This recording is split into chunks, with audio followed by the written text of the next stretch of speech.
Il y avait une fois un petit homme gris qui n'avait aucun succès auprès des femmes. Il en était désolé et rêvait souvent d'en rencontrer une au Café de la Paix où, paraît-il, les femmes acceptent volontiers de se laisser séduire. Le petit homme gris voulait devenir un homme tellement homme que les femmes lui tomberaient dans les bras sans qu'il ait rien à faire. Il rêvait du Café de la Paix et de la façon dont, à sa sortie, la femme ferait 100 pas en sa compagnie sur le boulevard des Italiens. Il rêvait qu'elle l'emmènerait chez elle et le mettrait dans son lit pour une nuit torride. Alors, mais seulement à ce moment-là, il lui raconterait une histoire qu'il était seul à connaître, celle de la petite souris qui buvait du lait dans une soucoupe blanche. Mais ça n'était jamais arrivé. D'ailleurs, les consommations au Café de la Paix étaient hors de prix. Alors, quand il avait un peu d'argent, l'homme invitait une femme dans un café quelconque et il parlait de tout et de n'importe quoi, mais surtout pas de l'histoire de la petite souris qui buvait du lait dans une soucoupe blanche. La femme l'écoutait, parfois avec attention. Certaines voulaient bien faire quelques pas avec lui, mais jamais plus. Le petit homme gris était désespéré. Un jour, il joua au loto et il gagna. Il pensa qu'il aurait désormais assez d'argent pour résoudre son problème. Il se dit, avec l'argent, j'ai les moyens de m'offrir un coach. Il me dira comment faire pour qu'une femme ait envie de moi. L'autre homme se regarda dans une glace. Il vit qu'il avait un habit gris. Il se dit, si je ne plais pas aux femmes, c'est que je suis mal habillé. Il prit un coach d'habillement et celui-ci le conseilla si bien que notre homme fut bientôt vêtu de neuf des pieds jusqu'à la tête.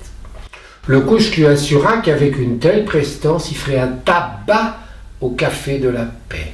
Alors plein d'espoir, il y alla, il aborda une femme, lui offrit un café, fit quelques pas avec elle sur le boulevard des Italiens. Regardez comme je suis bien habillé. Ça serait dans l'ordre des choses que vous vouliez de moi chez vous. Mais elle le planta sur le trottoir. Notre homme se regarda dans la glace et il vit qu'il avait du ventre. Il se dit, si je ne plais pas aux femmes, c'est que je suis trop gros. Il prit un coach sportif qui lui fit travailler ses abdominaux, si bien que l'homme eut bientôt un corps de jeune premier et le coach lui assura qu'avec un tel physique, il allait faire un tabac au Café de la Paix. Alors l'homme y alla, il aborda une femme, lui offrit un café, il fit quelques pas avec elle sur le boulevard des Italiens. Regardez comme mon corps est svelte, musclé. Ce serait dans l'ordre des choses que vous ayez envie de moi. Mais la femme le planta sur le trottoir. Notre homme remarqua que les hommes qui avaient du succès auprès des femmes étaient ceux qui les faisaient rire. Il se dit, si je ne plais pas aux femmes, c'est que je ne suis pas drôle.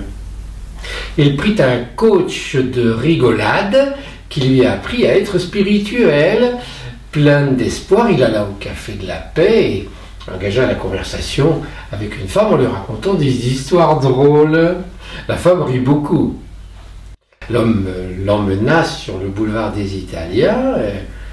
Regardez comme je suis drôle. Ça serait dans l'ordre des choses que vous ayez envie de prolonger cette histoire en me mettant dans votre lit. Mais la femme le planta sur le trottoir. Notre homme remarqua que les hommes qui avaient du succès auprès des femmes étaient des hommes à fort potentiel sexuel. Et il se dit, si je ne plais pas aux femmes, c'est que je ne sais pas bien faire l'amour. Elle le devine. Il alla voir une femme qui se déclarait coach de sexe et celle-ci lui apprit tout. la crapette kirghize, le cheval javanais, la sucette pyrénéenne et le diable volant. Plein d'espoir, l'homme alla au café de la paix et engagea la conversation avec une femme superbe.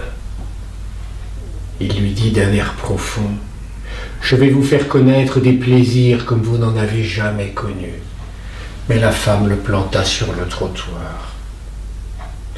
Notre homme tomba dans un profond désespoir. Il prit un dernier coach, un vrai cette fois. Celui-ci lui expliqua qu'il y avait deux types de changements. Dans le premier, on faisait toujours plus de la même chose.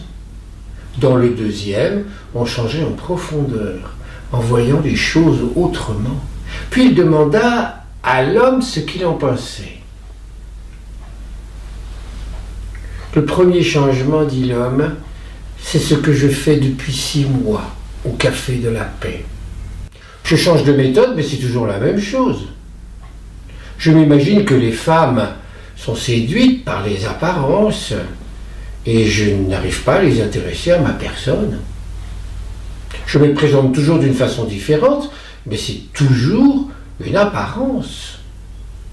Mais alors quel serait le second changement? Je ne sais pas, dit le coach. Je sais simplement qu'on ne peut pas forcer quelqu'un à nous désirer.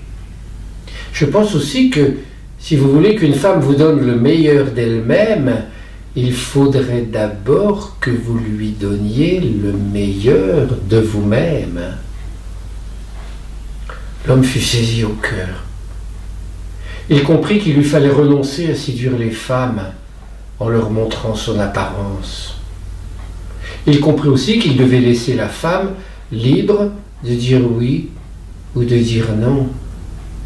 Et il comprit enfin qu'il devait prendre le risque énorme de raconter à une femme la précieuse et magnifique histoire de la petite souris qui buvait du lait dans une soucoupe blanche.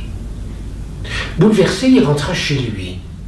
Et tout d'un coup, il réalisa qu'il passait près du café de la paix. Il y entra, demanda à une femme qui était là, toute seule, s'il pouvait s'asseoir à sa table, et il commanda 2 chocolats. Après avoir bavardé un moment, l'homme lui dit: « Avant de rentrer chez moi, j'ai l'habitude de faire quelques pas sur le boulevard des Italiens pour flâner, pour goûter l'air de Paris et pour m'endormir le cœur en paix. Et pourquoi suis-je en paix? Parce que je pense à l'histoire de la petite souris qui buvait du lait dans une soucoupe blanche. Vous plairait-il de l'entendre? » Ils sortirent tous les deux. Et quand l'homme eut terminé l'histoire, ils étaient arrivés au bout du boulevard des Italiens. Alors la femme le regarda avec un grand sourire et elle lui ouvrit les bras.